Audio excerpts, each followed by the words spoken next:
میرے نبی پاک صلی اللہ علیہ وسلم کا فرمان ہے، مصطفیٰ کریم نے فرمایا تو رب کی رضا کے لیے جھک جا، تو اللہ کے لیے جھک جا، رب تجھے عزت عطا فرما دے گا۔ تو توحید کا پہلا سبق یہ ہے کہ اللہ کے سامنے جھکنا ہے، کسی اور کے سامنے۔ معین الملت والدین عطا رسول ہند الولی حضرت خواجہ معین الدین چشتی اجمیری رحمت اللہ تعالی علیہ فرماتے میں حج کے لیے گیا، جب میں مینا مزدلفہ عرفات میں گیا تو ایک آدمی کو میں نے لبیک کہتے دیکھا۔ عقیدہ مسلمان کا رب ایک ہے، میرا رب ایک ہے، میرا رب ایک ہے، میرا مالک ایک ہے، وحدہ لا شریک ایک ہے میرا اللہ۔ فرماتے میں نے اس شخص کو دیکھا لبیک لبیک لبیک پکارتا، وہ آدمی جب لبیک کہتا تو جواب آتا لا لبیک، تو غیر حاضر ہے، پھر کہتا میں حاضر ہوں، پھر آواز آتی تو غیر حاضر ہے۔ حضرت خواجہ معین الدین اجمیری علیہ رحمہ فرماتے میں نے مجمع سے بازو پکڑ کے باہر نکالا، میں نے کہا بھائی تجھے پتا ہے جب تو لبیک کہتا ہے تو جواب آتا ہے لا لبیک، تو غیر حاضر ہے، تجھے پتا ہے؟ اب فرماتے وہ رو پڑا، کہنے لگا معین الدین مجھے پتا ہے۔ میں نے کہا اچھا؟ کہنے لگا حضور 24 سال بیت گئے، میں ہر سال حج کرنے آتا ہوں،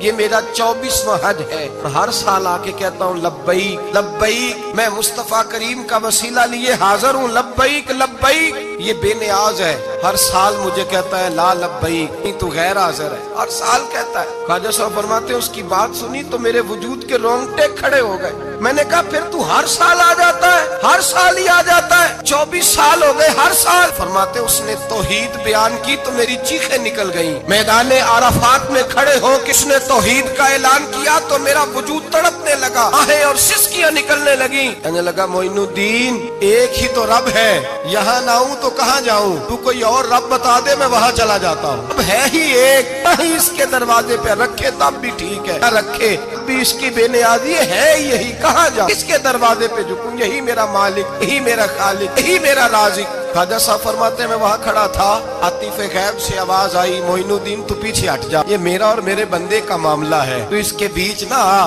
اگر میں نے ایک دفعہ بھی کہہ دیا کہ تو حاضر ہے تو یہ اگلے سال آئے گا نہیں، مجھے اس کا آنا پسند ہی بڑا ہے، 24 سال ہو گئے، اس کا بھی حج قبول فرمایا ہے، اس کی لبیک کی برکت سے قبول فرمایا۔ بھائی یاد رکھیں اور سمجھیں، توحید یہ ہے کہ میں تیرا ہوں، اے اللہ میں مالک میں تیرا ہوں، میں کدھر جاؤں؟ میرے اعلیٰ حضرت فاضل بریلوی رحمت اللہ علیہ کے والد گرامی خوبصورت بات فرماتے مجھے دعا مانگنے کا طریقہ میری بیوی نے سکھایا۔ حضرت کس طرح؟ فرمانے لگے ایک دن مجھے اس نے کوئی کام کہا، کوئی ضرورت گھر کی بتائی، تو میں نے کہا میرے پاس پیسے نہیں ہیں، کچھ دنوں میں دے دوں گا، عورتوں کا مزاج ہوتا ہے گھر کے کام انہوں نے بتانے ہوتے۔ 2-4 دن کے بعد کہنے لگی حضرت ایک کام کہا تھا، فرمانے لگی ابھی جیب میں پیسے نہیں ہیں، ذرا آتے ہیں تو کچھ کر دیتا۔ 2-4 دن کے بعد پھر عرض کرتی حضور وہ میں نے کچھ گزارش کی تھی، فرماتے مجھے غصہ آیا، ناراض ہوا، میں نے کہا تو بار بار کہتی رہتی ہے، تجھے بتایا تو ہے ابھی میرے پاس پیسے نہیں، کہیں سے آتے ہیں تو دے دوں گا۔ فرماتے جب میں نے جھڑکا تو وہ بھلی مانس رو پڑی، اور رو کر کے اس نے لفظ کہے تو مجھے رب کریم کی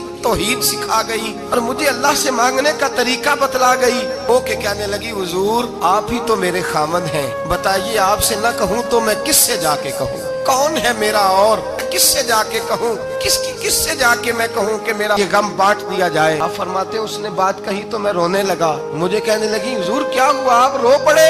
تو میں نے کہا سمجھ آ گئی ہے، جب میں بھی کہوں گا نا مولا میں بڑا پریشان ہوں، میں دکھی ہوں، تکلیف میں ہوں، آزمائش میں ہوں، میں بیمار ہوں، اے اللہ اولاد کی وجہ سے پریشان ہوں، اے اللہ میں جوان بیٹی کے سبب سے پریشان ہوں، اے اللہ فلاں تکلیف سے پریشان ہوں، اے اللہ میر زبانہ میری غربت کا مذاق اڑاتا ہے، اے اللہ جائیدادوں والے مجھ بے گھر کو ستاتے ہیں، اے مولا زمانے کی تیز دھوپ آ گئی ہے، تو ہی میرا رب ہے، بتا تجھے نہ کہوں تو کس سے کہوں، تیری بارگاہ میں عرض نہ کروں تو کدھر جاؤں، تیرے حضور ناز نہ ہوں تو کہاں جاؤں؟ فرماتے ہیں جب میں یوں رو کے دعا کروں گا تو عرش کا مالک یقیناً دروازے کھول کے فرمائے گا میرا بندہ جو مانگتا ہے اسے فوراً عطا فرما دو، جو کہتا ہے اسے دے دو۔